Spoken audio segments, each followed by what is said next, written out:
bonsoir. Bienvenue au Pâté Convention. On est ravis de vous voir aussi nombreux pour cette avant-première qu'on a un peu décidé en une semaine. Donc on est content que vous ayez répondu rapidement. Je vous souhaite mes meilleurs vœux à ceux que j'ai pas eu l'occasion de voir depuis les fêtes de fin d'année. Voilà.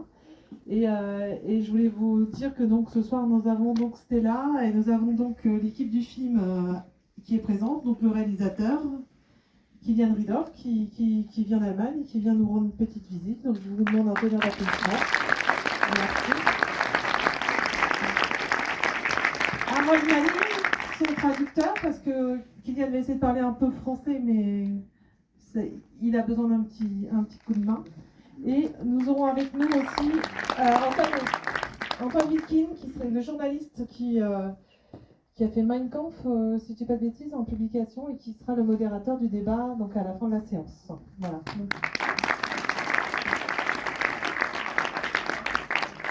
Donc Kylian, je ne sais pas, vous vouliez dire quelques mots rapidement? Oui, j'essaie de parler un peu français. Bonsoir à tous. Je suis très heureux d'être ici et un peu excité parce que c'est la première fois de présenter ce film en France. Merci pour l'invitation à Kino Vista et à vous. Donc, après le film, on a l'occasion de parler un peu sur cette... On a un temps d'échange, c'est ça? Pardon? On a un temps d'échange avec la salle, c'est ça que vous voulez dire? Oui. Oui, et maintenant, je vous souhaite une bonne projection et à plus tard.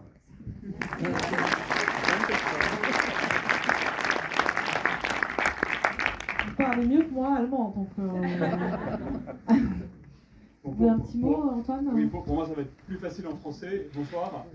Moi je suis ici une pièce rapportée et je suis là parce que j'ai écrit la préface au livre dont est issu ce film, qui s'appelle Stella également. Et j'ai écrit cette préface parce que, vous allez le voir, le sujet de ce film est un sujet à la fois sensible et passionnant et qui suscite en tout cas certainement le débat, peut-être la nécessité de remise en contexte. Et donc je suis là pour en parler, poser des questions à Kilian et éventuellement répondre aux vôtres, ou voilà, animer la discussion que, à mon avis, ne manquera pas de susciter ce film. Merci Antoine, on aura besoin de vous.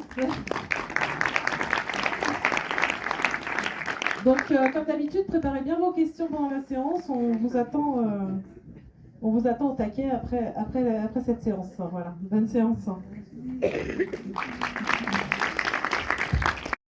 Paris and all that jazz.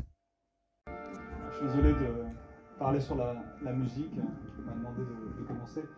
Je vais quelques mots avant d'introduire la discussion avec Kilian, le réalisateur de ce film. Voilà, comme je vous disais, moi je suis là, je n'ai pas participé au film, je suis là comme préfacier d'un livre qui, après d'ailleurs que le scénario du film ait été écrit, raconte également cette histoire-là, qui donc est une histoire vraie, enfin j'imagine vous le savez, ou on le comprend évidemment dans le film, qui est l'histoire de Stella Goldschlag, qui est donc cette jeune juive vingtenaire habitante de Berlin, originaire de Charlottenburg, même à côté de Berlin. J'ai un écho, c'est normal? Non? C'est pas gênant? Faut que vous décaliez. Ouais, je me décale, ok. Stella Goldschlag, qui est donc connu pour avoir, comme il est très bien montré, très clairement dans le film, collaboré avec les nazis, avec la Gestapo, après avoir été, et ça, je crois que Kilian l'a parfaitement montré, on voit ce basculement, ce moment où elle passe de coupable aux yeux des nazis parce que juive à coupable, effectivement, ensuite de dénonciation contre d'autres juifs. Et on voit ce moment de basculement où elle est entre les mains de la Gestapo. Eh bien, donc cette Stella Goldschlag, qui donc a existé, est passée par là, a eu entre les mains un marché pour sauver ses parents. Elle n'a pas pu d'ailleurs les sauver. Et ensuite, alors c'est là qu'est la part de mystère du personnage, et ça c'est Kilian qui en parlera évidemment beaucoup plus que moi et beaucoup mieux que moi. Et le mystère de l'âme humaine, c'est que dans cette situation-là, dans laquelle elle est plongée, elle devient une collaboratrice zélée du système répressif nazi, une collaboratrice de la solution finale, puisqu'elle dénonce, selon les estimations, entre 600 et 2000 juifs à Berlin, de manière assez systématique. Et pour vous dire toute l'horreur de son comportement, moi, il y a un exemple qui m'avait frappé lorsque je m'étais intéressé donc, à cette histoire à ce moment-là. C'était le fait que, par exemple, pour trouver des juifs qui donc se cachaient à Berlin, comme elle, finalement, c'est-à-dire qui ont enlevé leur étoile jaune et qui se cachaient, qui essaient de survivre aux persécutions nazies, elle est allée à un moment jusqu'à aller dans des cimetières où des hommes ou des femmes venaient de perdre leur conjoint non juif, et donc les juifs, les couples mixtes, pardon, étaient épargnés par les risques de déportation, à la suite d'ailleurs d'une des très rares manifestations publiques en Allemagne, puisque les conjoints non juifs de personnes juives étaient allés manifester jusque sous les fenêtres des autorités nazies en exigeant que leur mari ou leur femme ne soit pas déportés. Et les nazis, et c'est autre débat, avaient dû céder. Et bien donc cette Stella Goldschlag allait jusque dans les cimetières pour repérer des gens qui venaient de perdre leur conjoint non juif et qui donc de fait devenaient déportables. Donc vous voyez qui est ce personnage et à quel point effectivement elle a collaboré volontairement. Après la guerre, elle a été jugée 3 fois, condamnée. Et pour terminer là-dessus et ensuite poser des questions à Kylian et ensuite qui répondra à vos questions, voilà, elle est, pour moi, elle incarne une certaine forme d'essence de ce qu'était le nazisme, c'est-à-dire un système monstrueux qui rendait les gens monstrueux, quels qu'ils soient, et qui, dans le cadre de la solution finale, avait cette perversité qui consistait à faire participer un certain nombre de victimes au crime. Et il y a évidemment un cas qu'il faut évidemment citer, qui est le cas des capots dans les camps, qui étaient là et qui, contre l'espoir de survivre un peu plus, participaient peu ou prou au système concentrationnaire nazi. Ce qui n'en fait évidemment pas les premiers responsables, de la même manière que Stella Goldschlag, elle est à la fois victime et coupable, et donc elle n'est évidemment pas la première responsable de la situation dans laquelle elle est, mais elle est dans cette situation-là parce qu'elle est ce qu'elle est, mais par ailleurs elle est un être humain avec toute sa complexité dans une situation extraordinaire. Et ça, je crois que Kylian l'a très bien rendu, c'est-à-dire ce qu'est la réalité, au plus près, je crois, des sociétés plongées dans le totalitarisme et dans l'horreur. Et bien, dans ces sociétés-là, et j'en témoigne à la fois parce que j'ai travaillé sur cette période, et puis de par mon métier, j'ai fréquemment été dans des villes en guerre, de pays en guerre. Et bien, ce à quoi on assiste, c'est que plongés dans l'horreur et dans la violence, eh bien, il y a des gens qui veulent vivre, qui veulent continuer à vivre, voire qui veulent s'amuser, qui veulent rire, qui veulent aimer. Et Stella Goldschlag, finalement, elle est représentative de ça. Et pour en terminer là, un de ses amis, qui a écrit un livre après la guerre, dit une phrase qui, moi, m'a illuminé et m'a donné envie, donc, en tout cas, d'écrire cette préface. Elle aurait dit, et en tout cas c'est son ami qui l'explique comme ça, Stella voulait être plus qu'une juive. Et je crois que ça dit beaucoup de choses de sa psychologie, et peut-être ça explique de certaine manière son comportement.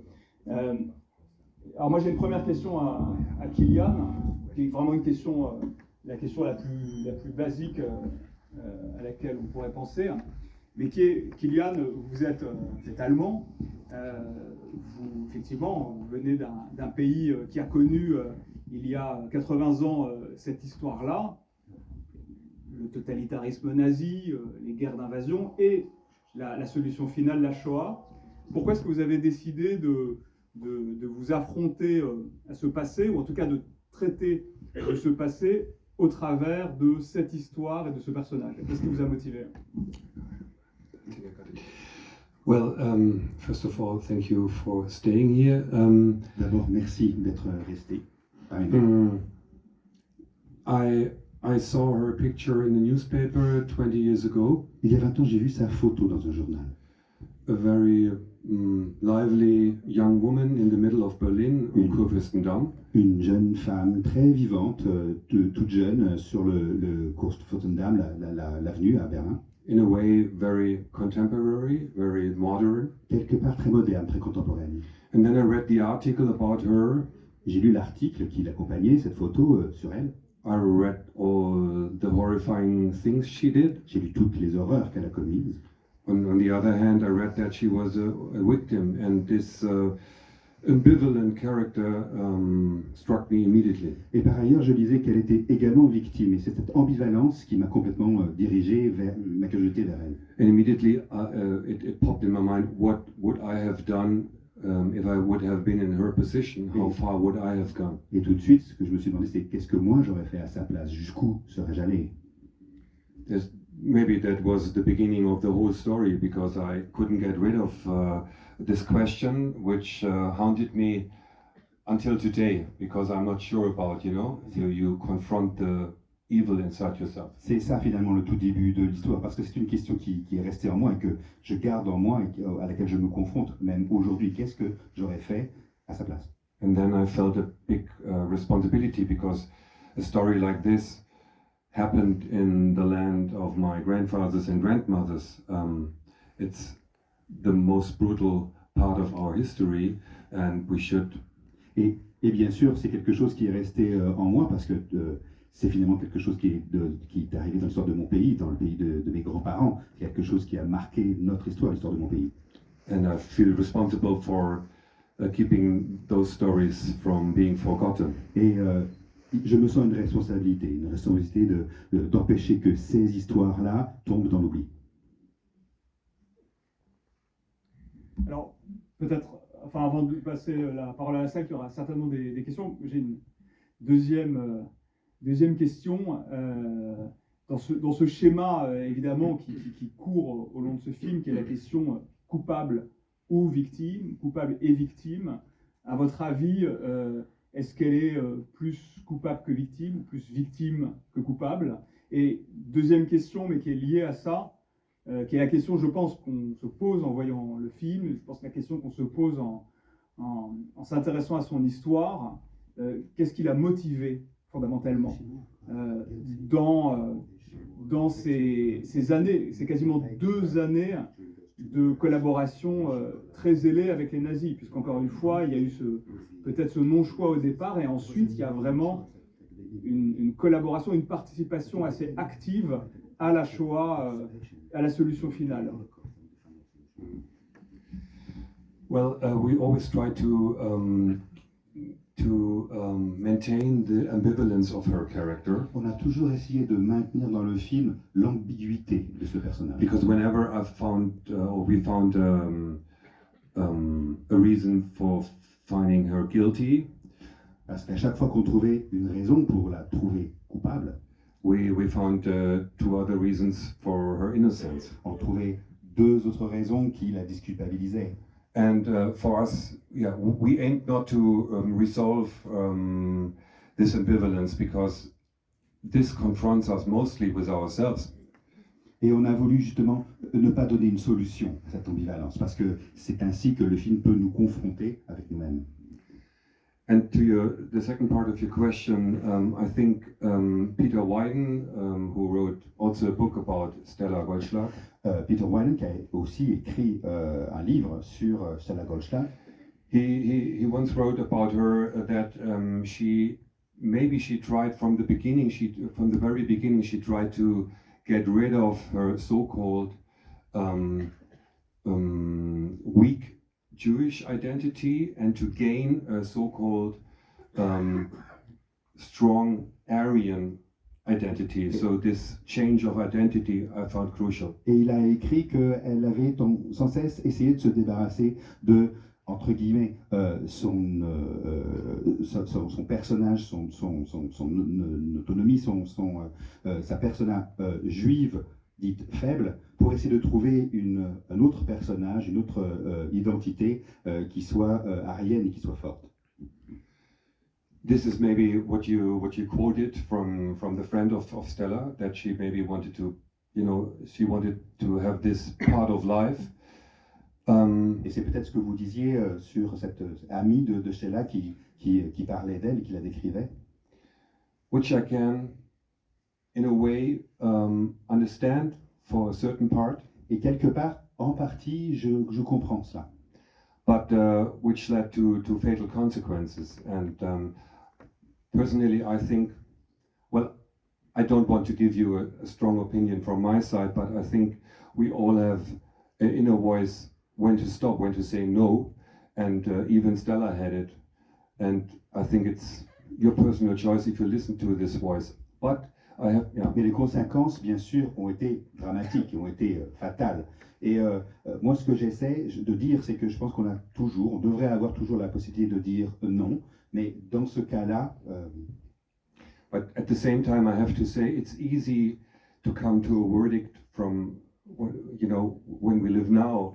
But it's much harder when you have to take decisions under pressure within a few days, within a few moments, and I think it's.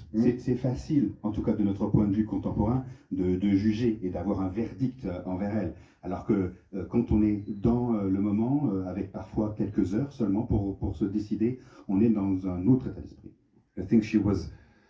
Yeah, maybe you have to take a decision which way to go. Your ethical compass you have to define much earlier, and I think she wasn't.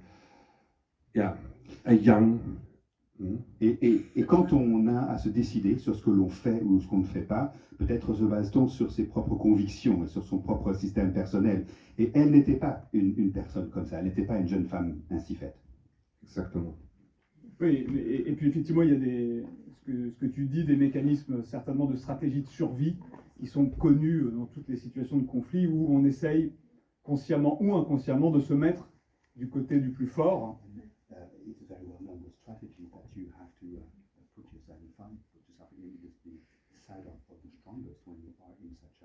Exactly.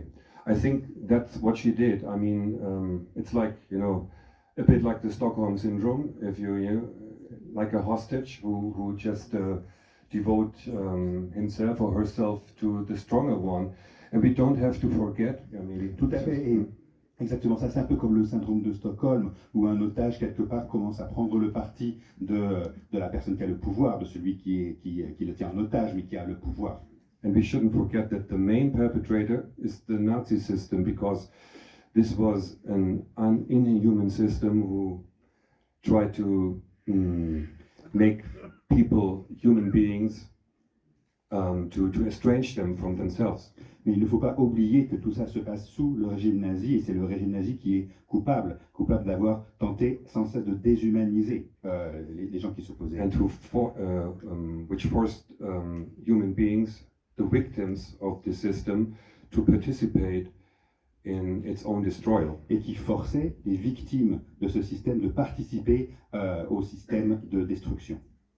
Avec effectivement en plus quelque chose de passionnant qui est la question de l'identité, et moi en tout cas c'est comme ça que je l'ai ressenti, c'était les nazis qui disaient qui était juif.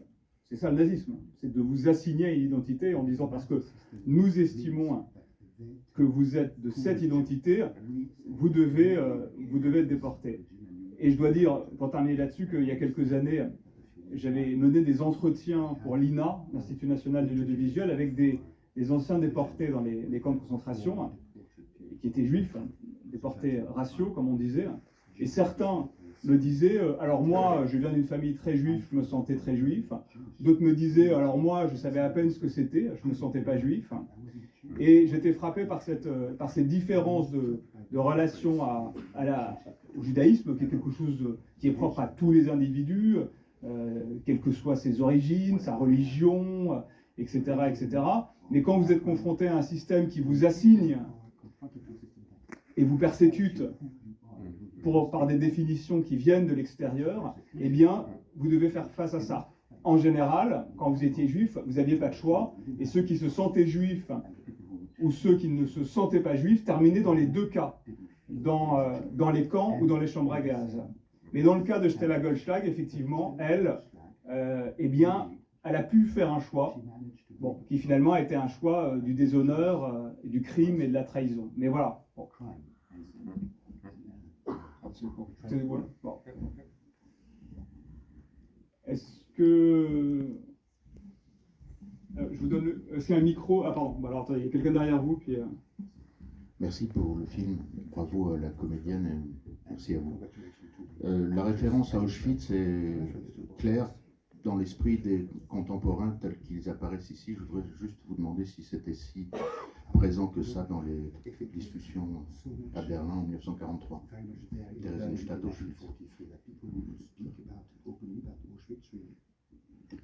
It started exactly after the German defeat in Russia that there were rumors about Auschwitz. So ça a commencé après la défaite sur le front de l'Est en Russie. C'est là que les rumeurs ont commencé à circuler en Allemagne, à Berlin, sur l'existence d'Auschwitz. Jewish people knew that from Theresienstadt they received postcards whenever they wrote postcards, but not from Auschwitz. Les gens savaient qu'ils recevaient des cartes postales de leurs proches qui étaient à Theresienstadt, mais ils ne recevaient plus de cartes postales quand ces personnes étaient envoyées à Auschwitz. And there were rumors transferred by German soldiers from Auschwitz. All the horrible things which nobody would believe because it was so horrifying. Des rumeurs circulaient venant des soldats allemands employés à Auschwitz. Ces rumeurs circulaient, cependant, énormément de gens n'y croyaient pas, ne pouvaient pas y croire.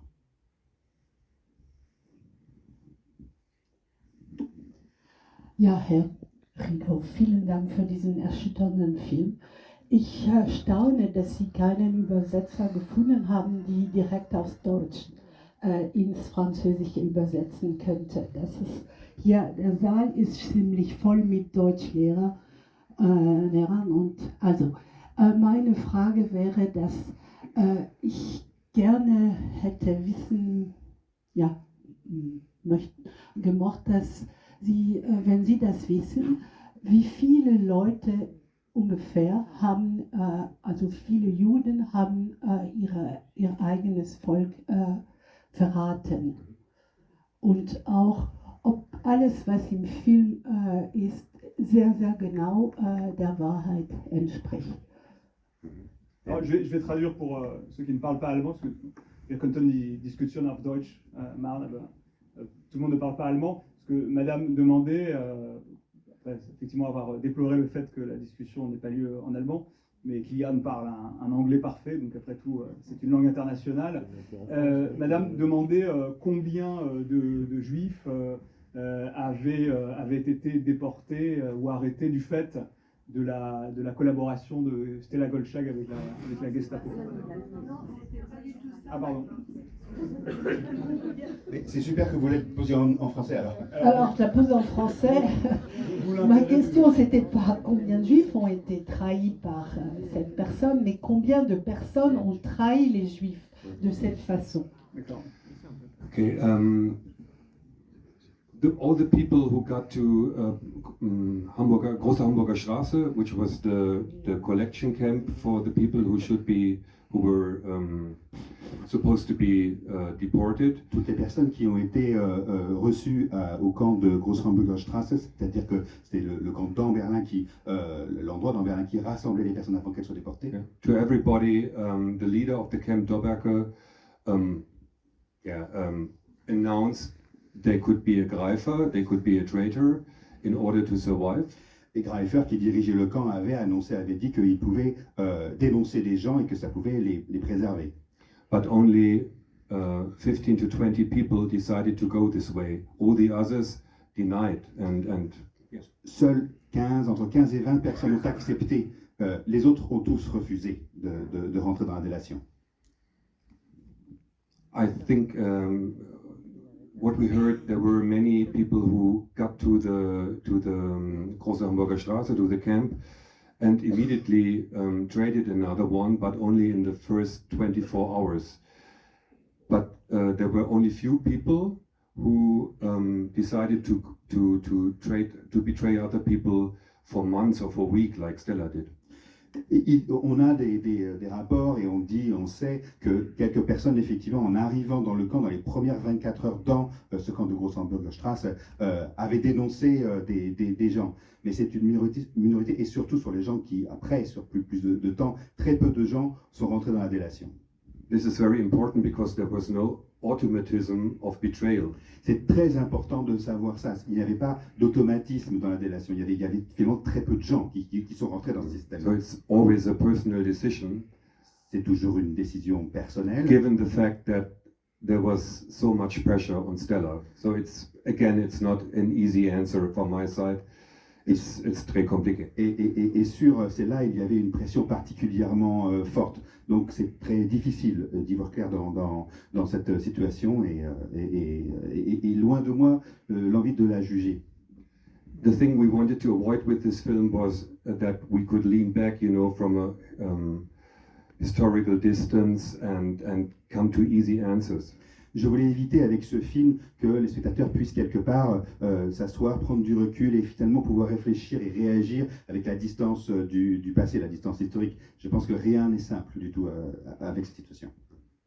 Et pour prolonger ce que Kylian vient de dire, tu parlais de jugement, on dispose de très peu de documents, mais notamment des actes des différents procès auxquels elle a dû faire face après la guerre, et à aucun moment, alors qu'évidemment la question lui est posée, la question de ses motivations, à aucun moment elle ne répond clairement. En fait, elle ne répond pas, elle ne veut pas répondre, elle ne veut pas s'expliquer. Donc effectivement, elle nous laisse avec les interprétations possibles. Et pour élargir un tout petit peu ce que Kylian vient de dire sur effectivement ceux qui auraient collaboré avec la solution finale pour ce qui concerne les Juifs, effectivement, il y a très peu de cas connus.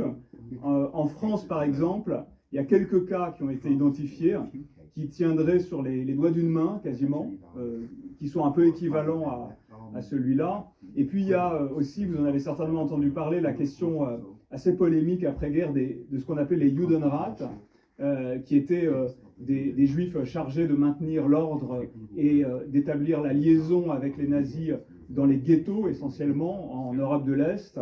Eh bien, parmi ces Judenrat, effectivement, alors j'ai pas fait d'études scientifiques et systématiques sur cette question-là, il en existe d'ailleurs certainement, mais la plupart des Judenrat étaient en fait dans une situation où ils ont essayé de composer avec les nazis sans savoir toujours exactement ce qu'était la logique d'extermination pour essayer d'abord de se sauver et puis de sauver le maximum de gens en composant.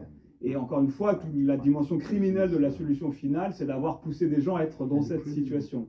Mais effectivement, parmi ces Judenrat, on a identifié quelques cas où là, on a vraiment eu affaire, un peu peut-être, comme Stella Goldschlag, à des gens qui ont réellement, volontairement collaboré pour telle ou telle raison, peut-être tout simplement parce que c'était des salauds et qu'à cette époque-là, comme à toutes les époques, être juif ou être victime ne préserve pas du fait d'être un salaud.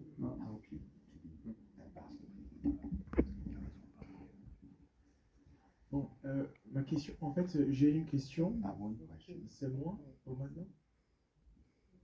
Oui, d'accord. En fait, j'ai une question et aussi un bon commentaire. La question, c'est un peu...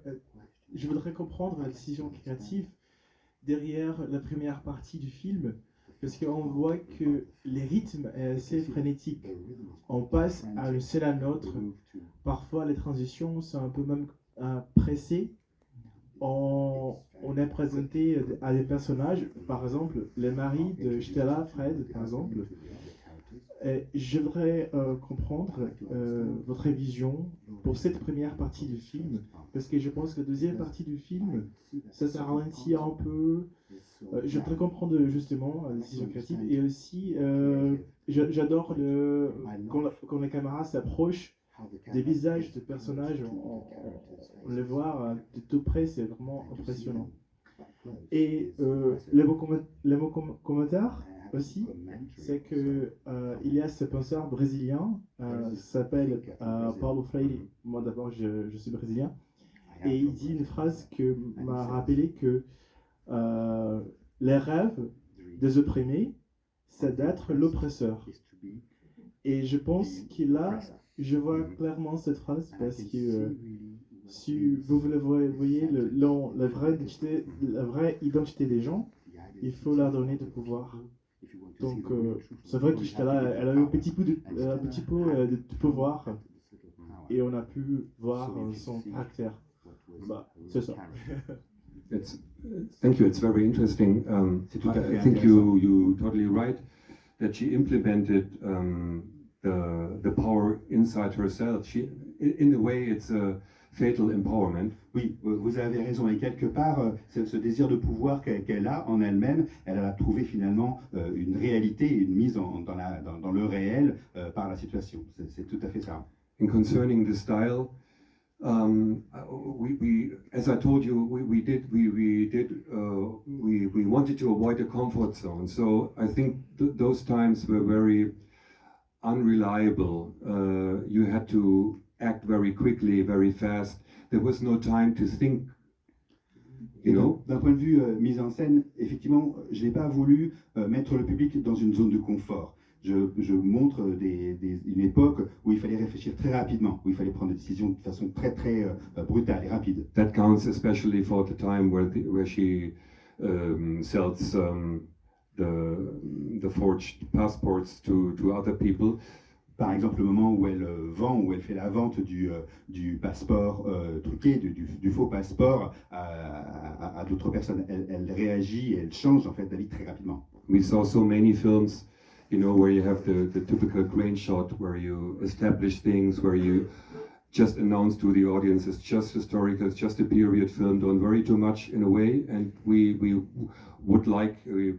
wanted to approach Pater right into the life, you know, without any warning, because that's what happened to her. Il y a tellement de films qui finalement prennent le fait historique comme une mise en distance, où on dit finalement au spectateur, c'est historique, c'est ancien, ne vous inquiétez pas trop. Et là, on a voulu mettre vraiment le spectateur dans le présent et dans l'indécision du moment, dans la force et dans la brutalité du moment. Et vous avez bien réussi. And you succeeded well. Merci. Pardon? How long did it take you to shoot the film?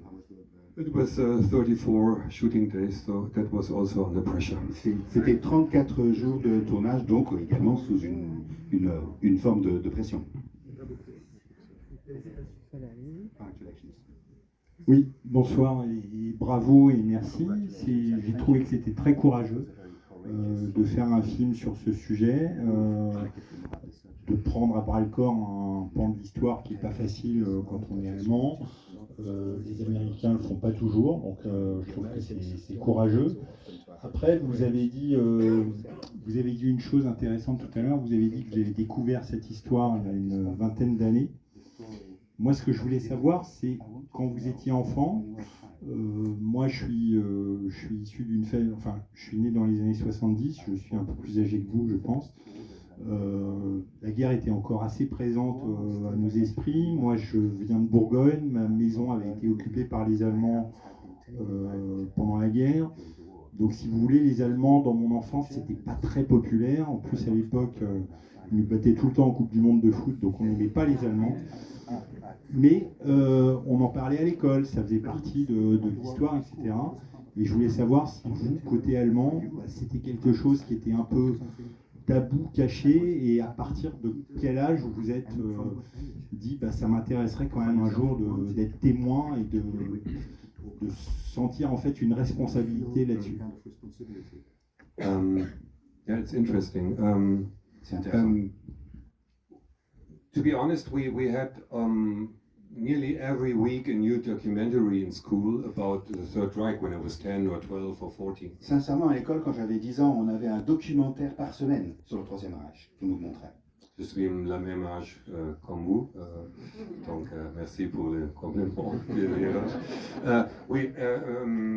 But yeah, it's true. And so, in a way, we were in a way overwhelmed by a certain moral approach, which was important for Germany at that time. Quelque part, on était complètement soumis et submergés par ce regard moral ce regard dont le pays avait besoin à l'époque, l'Allemagne. On one hand, it was very important to to put this into public because it was hidden in the 50s and in the 60s in Germany. Et c'était essentiel dans le pays de mettre ça vraiment à jour, parce que dans les années 50, 60, on n'en parlait pas en Allemagne. On the other hand, we had like we had maybe too much moral, you know, because as a young people you want to come to your own experience, but we were told how to see history. That was the other hand, it was ambiguous. Mais quelque part, ce regard extrêmement moral sur l'histoire était très lourd sur nos épaules parce qu'on était jeunes et que quelque part, on avait envie d'expérimenter notre morale à nous. Et donc,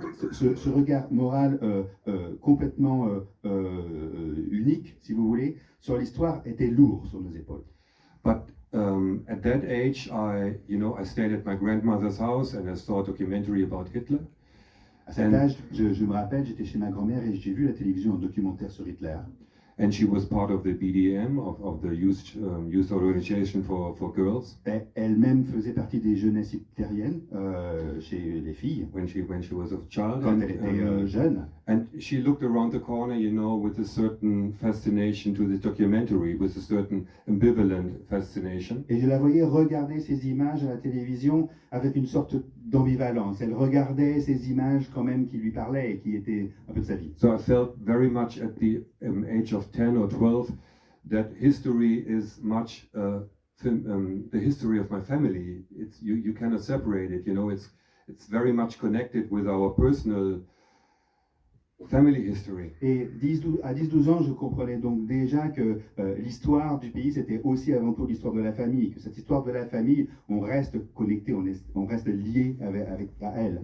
And you know, the older I get, the closer the history of Third Reich comes to me, you know. Et plus je vieillis, plus cette histoire du Troisième Reich, elle est proche de moi, plus elle me revient.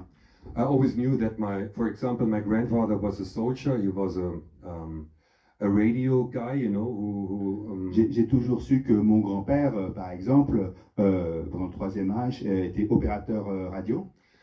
But I always learned some years ago that he was, doing his soldier profession in the Warsaw Ghetto. Mais j'ai appris récemment qu'en tant que soldat, il avait été également en service en tant que soldat au ghetto de Varsovie. It takes time, you know, to reveal history. It's not over, you know. We are in a process in Germany, and if people say, "Well, let's bury these times," they are totally wrong, and because it tells us a lot about ourselves. Il faut donc du temps pour que les choses réapparaissent, reviennent. Il y a toutes les personnes qui disent en Allemagne, mais il faut plus en parler, c'est fini, c'est le passé. Elles ont vraiment tort. C'est pas du tout ça qu'il faut faire. Il faut justement laisser le temps faire son œuvre et que les choses reviennent. And it's not only about guilt; it's also about finding German identity. You cannot find German identity without thinking about what our ancestors did 80 years ago. You know, it's connected and it will be. Et il ne s'agit pas simplement de simple culpabilité, il s'agit de savoir qu'est-ce que c'est que l'identité allemande. Et nous ne pouvons pas travailler à l'identité allemande si on ne met pas au clair ce que notre peuple a commis il y a 80 ans. Alors justement, Kylian, j'ai une question pour prolonger ce que tu as dit. Tu as raconté ton parcours d'Allemand, mais dans l'Allemagne d'aujourd'hui, ton film va sortir en Allemagne bientôt. Est-ce que tu t'attends à des polémiques?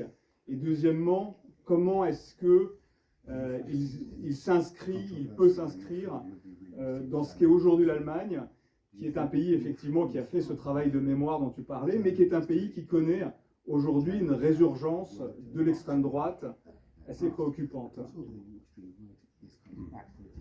Absolutely. We have now a neo-fascist party.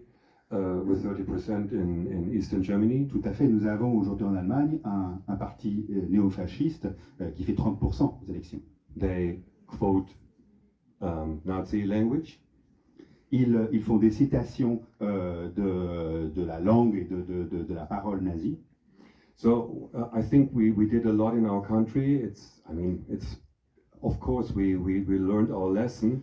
Donc effectivement, on a fait beaucoup en Allemagne pour vraiment comprendre la leçon, apprendre la leçon de l'histoire. But the moment you think it's over, you are trapped. Mais au moment où vous pensez que c'est terminé, vous voilà de nouveau piégé. Because it's right growing next to you, and I really didn't. I didn't think that they will come back, you know, but they are really close to us, and it's really frightening. Parce que ça grandit, ça progresse juste à côté de vous. C'est juste là que ça se passe. Et moi, je ne pensais pas du tout que ça allait revenir. C'est vraiment très effrayant. So we have to do everything to defend Jewish life in Germany, to defend our democracy, our values, because we are really in danger. I think at the very moment, it's like in the 20s. You cannot see it immediately, but you feel it, and they are quickly next to you and above you. Et il faut tout faire absolument, effectivement, pour défendre la démocratie et défendre nos valeurs. Parce qu'on a l'impression que ça n'arrivera jamais, puis on a l'impression que oui, ça existe, etc. Et puis voilà, soudain, ils sont là présents. Et c'est quelque chose qui rapidement vous dépasse. Et votre film, justement, comment est-ce qu'il s'inscrit dans ce contexte et à quelle polémique éventuelle ou à quel débat est-ce que tu t'attends? Well, we'll see. I don't think that everybody will love this film. I think it will be controversial. On verra bien. Mais je pense que ce film ne va pas plaire à tout le monde en Allemagne. Je pense qu'il y aura des controverses. But I think we would be naive to expect that this film, with this character, with very ambivalent and controversial character, that everybody thinks the same. I mean, it has to be like this, I think. And mais en même temps, ce serait naïf de penser qu'un tel personnage, un tel film qui choisit, un tel personnage ne puisse que susciter du consensus. C'est normal qu'il y ait un débat. C'est normal que ça ne plaise pas à tout le monde. And it's part of art to accept this. That there is controversy. It's allowed, it's necessary, I think. Et le débat, c'est quelque chose qui est nécessaire, qui est autorisé, heureusement, et qui est nécessaire. We should embrace this in a free society, you know, not to be only black and white and to damn things or to praise it, but to discuss right in the middle on our democratic marketplace. You know? Dans une démocratie, dans une société libre, nous devons admettre, nous devons même encourager qu'il y ait un débat et que tout ne soit pas tout noir ou tout blanc. Nous devons au contraire vivre et encourager ce débat. Merci pour ce beau film. Pourquoi et comment avez-vous choisi Paula Beer, qui est exceptionnelle? Because she's fantastic. Je l'ai choisie parce qu'elle est exceptionnelle. No. Just to answer it maybe a little bit more profound. Pour vous répondre comme. I think she has a big quality as an actress, of course, a big range. You know, she is very subtle and very convincing in her choices. Elle a une grande variété de possibilités d'expression. Elle peut être très subtile et en même temps être extrêmement forte avec un pouvoir de conviction extrêmement développé. She's erratic, which we really needed for the role because Stella had an impressive expression in a way. Stella était un personnage qui a une expression très forte et il fallait trouver ce tempérament-là chez la comédienne. And on the other hand, Paula played a lot of warm characters. She's a very likable person. Et en même temps, Paula a joué des rôles précédemment. Elle est célèbre pour des rôles de personnages extrêmement sympathiques. C'est un personnage très chaleureux. And we thought that could be a big advantage not to get, you know, to put her aside from the very first moment because she does cruel things in this movie. So to keep the ambivalence, we needed an actress who is able to draw empathy. Et comme l'ambiguïté est nécessaire au personnage et comme très rapidement elle commet des choses extrêmement critiquables, on avait besoin d'une comédienne qui soit aussi capable de grande empathie de la part du public.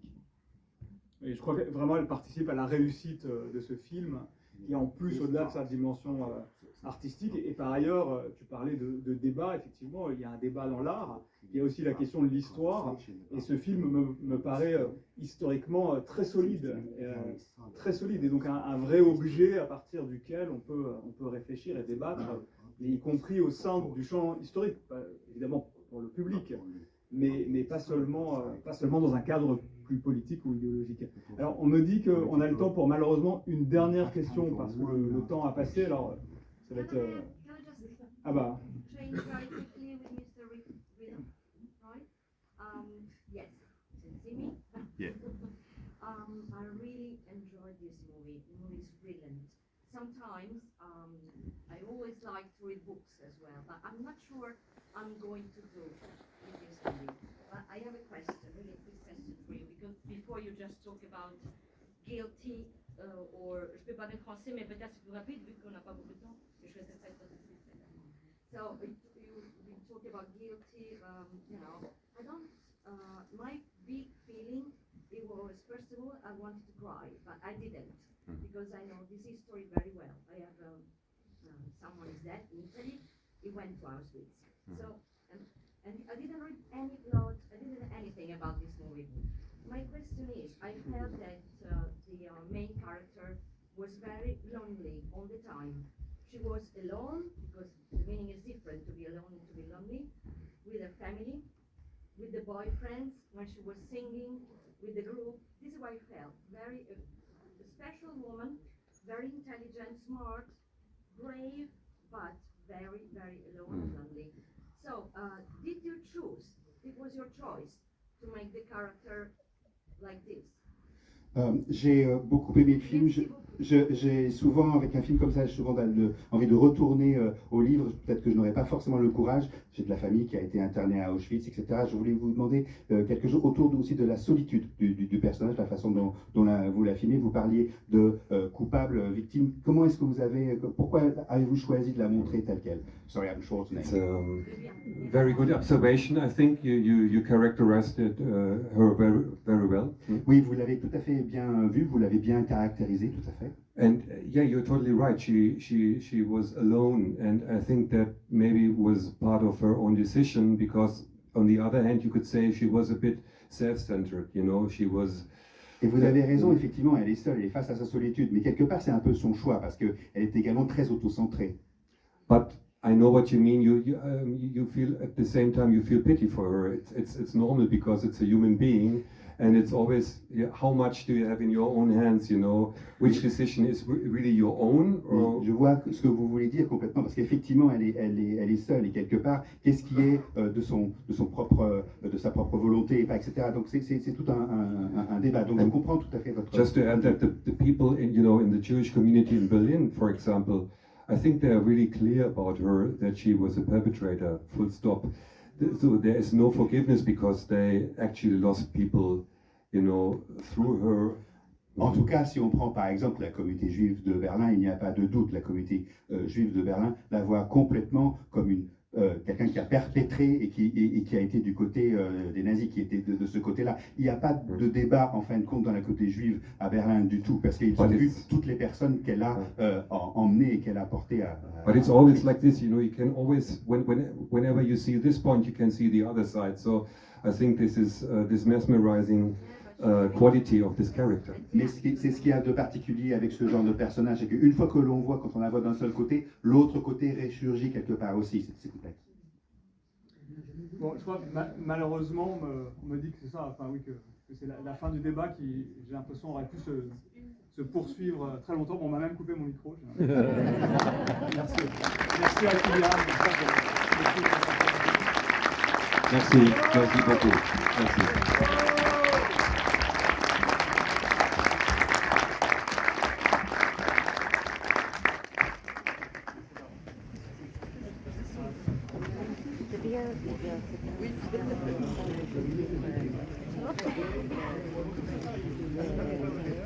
Sa dernière phrase, elle a répondu à la comment il est perçu dans la communauté juive.